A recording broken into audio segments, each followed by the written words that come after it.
Hello friends, இன்றைக்கி நம்மளோட செப்ஸ்டிக் கிச்சனில் பெப்பர் சிக்கன் கிரேவி எப்படி பண்ணுறதுன்னு பார்க்கலாம் வாங்க. நம்ம பெப்பர் சிக்கன் கிரேவி பண்ணுறதுக்கு மதுரை ஸ்டைலில் பண்ண போகிறோம். அதுக்கு நான் ஒரு 4 டேபிள் ஸ்பூன் அளவு எண்ணெய் ஊற்றிக்கிறேன். இதுக்கு கொஞ்சம் அதிகம் எண்ணெய் ஊற்றணும்.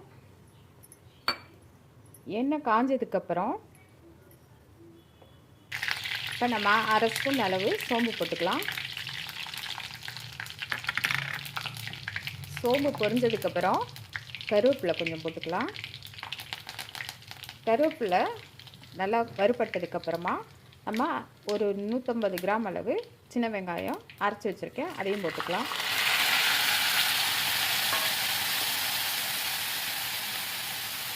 அது போட்டு நல்லா வதக்கி வச்சுக்கலாம்.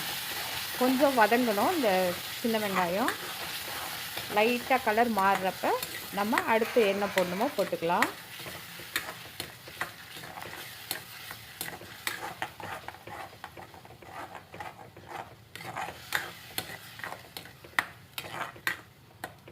அனிருத், இந்த காக்காக்கு பிஸ்கட் வையேன். காக்காக்கு பிஸ்கட் வை, வந்து உக்காந்துருக்கு பாரு.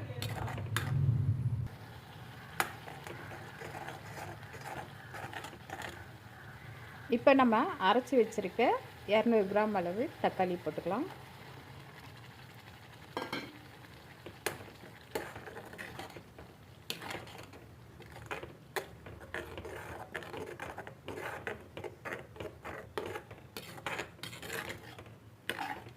நல்லா வதங்கட்டும்.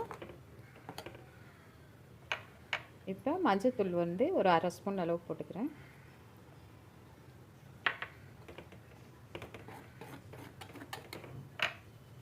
மிளகாத்தூள் 2 ஸ்பூனு. இது வந்து காஷ்மீரி மிளகாத்தூள், காரம் இருக்காது.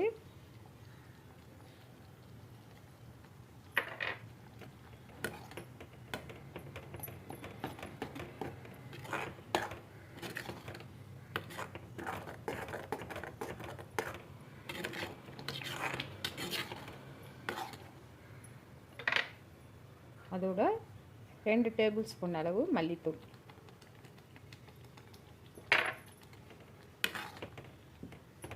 அதையும் போட்டு நல்லா கலந்து விட்டு பச்சை வாசனை போகிற வரைக்கும் நல்லா வதக்கி விட்டுக்கலாம்.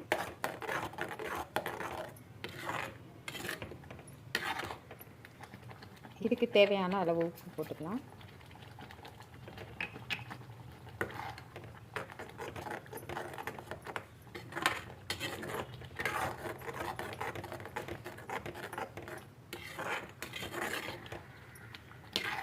பார்த்தீங்கன்னா இப்படி தான் இருக்கணும் கிரேவி.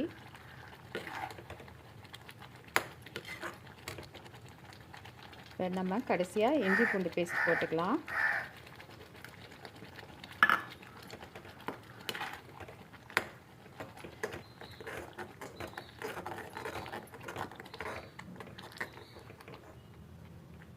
நாலு பச்சை மிளகாய் போட்டுக்கலாம் கீரி. நல்ல பச்சை வாசனை போனதுக்கப்புறம் நம்ம சிக்கனை சேர்த்துக்கலாம். இப்போ நல்ல கிரேவி வந்து திக்காயிடுச்சு, நல்லா பச்சை வாசனையெல்லாம் போயிடுச்சு. நம்ம இப்போ சிக்கனை போட்டுக்கலாம்.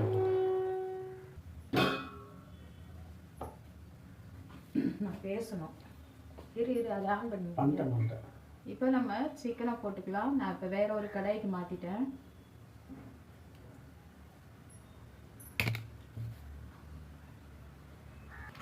இப்போ நல்லா மிக்ஸ் பண்ணி விட்டு கொஞ்சம் தண்ணி ஊற்றி மூடி போட்டு வேக வைக்கலாம்.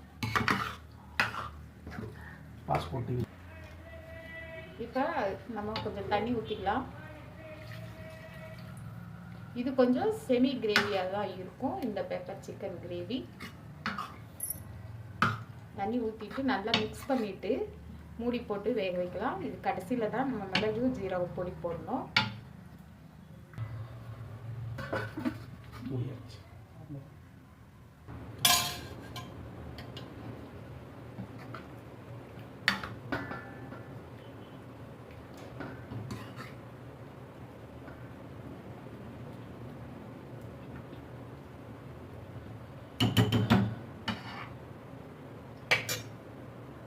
பத்து நிமிஷம் ஆகும்.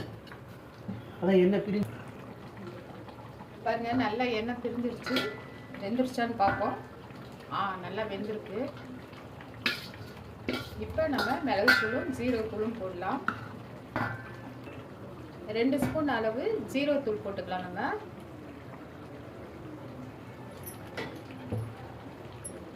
2 ஸ்பூன் அளவு மிளகுத்தூள் போட்டுக்கலாம். நம்ம காஷ்மீரி மிளகாய் தான் போட்டிருக்கோம், அதனால அதில் காரம் இருக்காது. இது மிளகு கிரேவிங்கிறதுனால கொஞ்சம் மிளகு தூக்கலாக தான் போடணும், ரொம்பலாம் காரம் அடிக்காது. இப்போ பார்த்தீங்கன்னா கலர் மாறிட்டு வரும், கொஞ்சம் டார்க் கலர் ஆகிடும் மிளகு போட்டதுனால.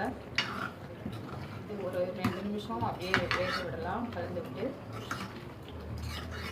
கிட்டத்தட்ட ரெடி ஆயிடுச்சு. புதினா கொத்தமல்லி போட போகிற ஃப்ரெண்ட்ஸ்.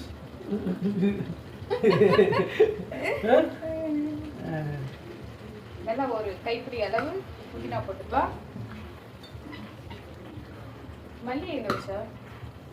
அதுவே பேசுங்க, மல்லி அங்கே ரைட்டில் தானே இருக்கு. என்னதான் மல்லி எங்கே வச்சு மறந்துடணும் ஃப்ரெண்ட்ஸ்.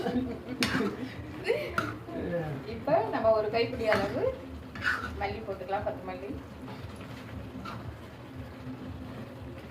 நல்லா கிளறி விட்டுட்டு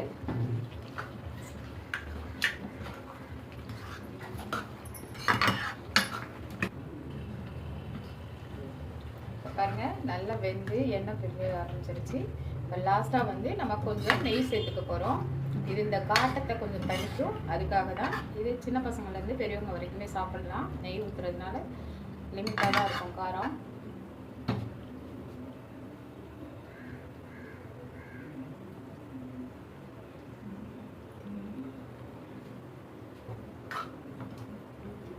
நீங்கள் சுட சுட சாதத்தில் போட்டு சாப்பிட்றப்ப சூப்பராக இருக்கும்.